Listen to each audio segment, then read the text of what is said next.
देश की बेहतर स्थिति देखो, विकसित देश की स्थिति। हवा इतनी खराब है, पानी इतना खराब है, सब्जियों में इतना अडल्ट्रेशन है, नकली अंडे पकड़े गए हैं, 400 से 500 कुंटल पनीर नकली पकड़ा गया है।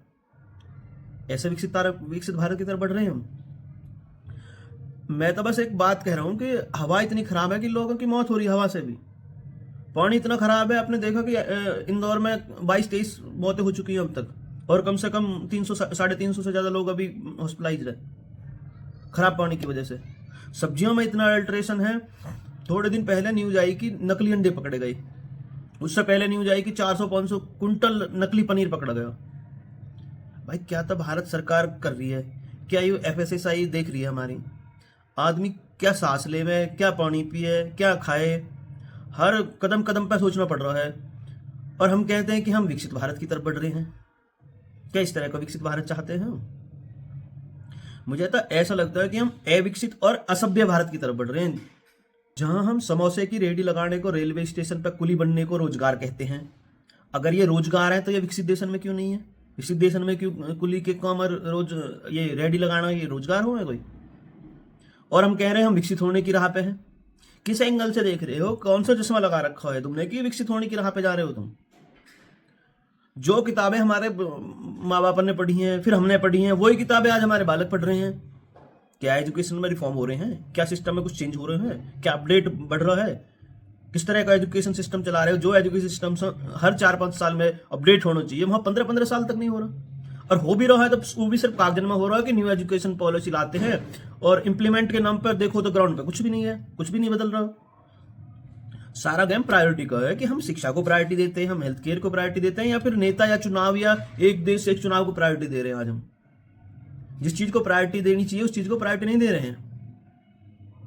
अब हेल्थ का आलम अभी आपने देखा MP में किस तरीके से HIV वाला ब्लड चढ़ा दिया गया लोगों को। जो HIV पॉजिटिव वाला ब्लड है वो मरीजों को चढ़ा दिया गया। यार किस तरह का सिस्टम चल रहा है? कैसा हेल्थ पर फोकस कर रहे हो तुम?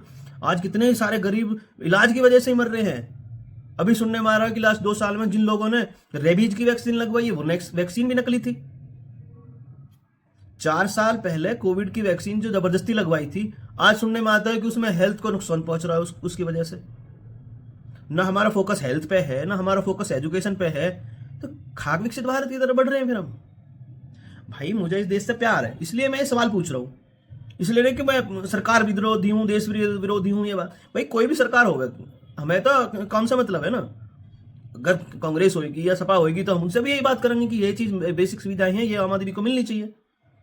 भाई मुझे इस देश से प्यार है, इसलिए मैं ये सवाल कर रहा हूँ, और इसलिए मैं ये बात जिम्मेदार लोगों से पूछ रहा हूँ जो जिम्मेदार हैं, और आपके कानों तक भी पहुंचाना चाहता हूं कि आप भी इस वादे पे एकदम भरोसा मत रखिए कि 2047 में विकसित हो जाएगा भारत।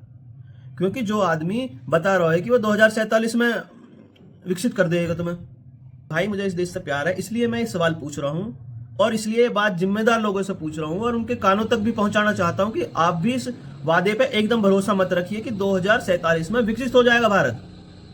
क्योंकि जो आदमी ये बात कह रहे हैं वे 2047 में नहीं होंगे। आप किससे सवाल पूछोगे उस वक्त? उससे अभी पूछो। अगर मुझे चंडीगढ़ जाना है, चंडीगढ़ के रास्ते में अगर मैं 1 घंटा बाद अगर सोनीपत ना पहुंचूं, उससे अगले 1-1.5 घंटा बाद में करनाल ना पहुंचूं, तो हम कैसे बार रास्ते पे जा रहे हैं?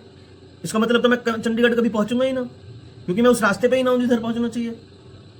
तो सीधा 2047 को डायरेक्ट सपना ना देखा जा सकता। अब देखो ना स्थिति भाई, जो मेन सेक्टर है उनकी क्या स्थिति है, क्या उनमें सुधार हो रहे हैं?